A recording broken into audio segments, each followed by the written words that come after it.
It was the big moment for probably who everyone is saying is the next Kennedy in line, the next person to take the lead in the Kennedy family. That would be Representative Joe Kennedy III.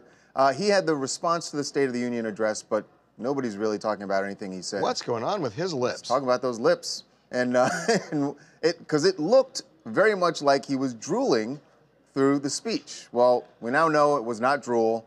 He was just a little... Notice he's like pursing his lips there, trying to like do something. Yeah. Something's going on. Yeah, and it probably worked when he pursed his lips. By the way, it was on the side. Isn't it shocking how much he looks like John F. Kennedy and Robert Kennedy? No, because it's what happens when you're related to people.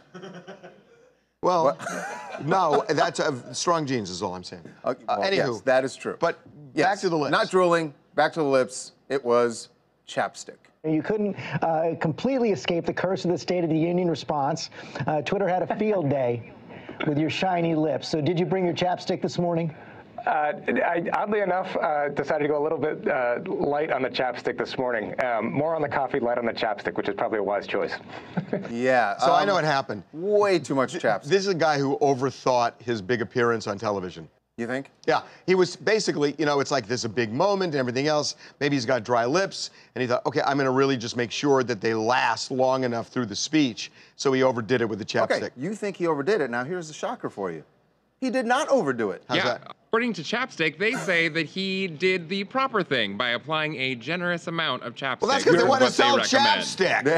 I mean, that's because they want to sell chapstick. You're supposed to put a lot on. Like half the thing. He followed the recommended guidance. Now, hold on a second. I got to take umbrage with one thing they say there, Sean. Yes, you put a lot on. They're wrong. But you put it on your lips. He clearly went past the lip. Here. You can't go over here. But he's got too much. He's got too much on. You can't go over here. You don't want to make it look like there's something weird going on. But it was the corners of his mouth, which is typically where those get dry.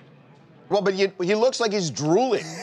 I mean, that's the problem. I'm not arguing that there should have been like a camera check or something beforehand, but no, he looks like he's. But it's funny because Marco Rubio, remember back in the day, he gave the speech, and he was drinking a lot of water and whatnot. Very dry mouth. So it's a perilous thing when you give the rebuttal speech. It seems to be cursed. It does seem, yeah. It's always your moment to shine, and people end up shining for the wrong reasons. Hi, Teal Peters from Green Bay, Wisconsin. And who knows what they apply in Washington, D.C., but in good old Green Bay, Wisconsin, we apply Carmex for frozen tundra.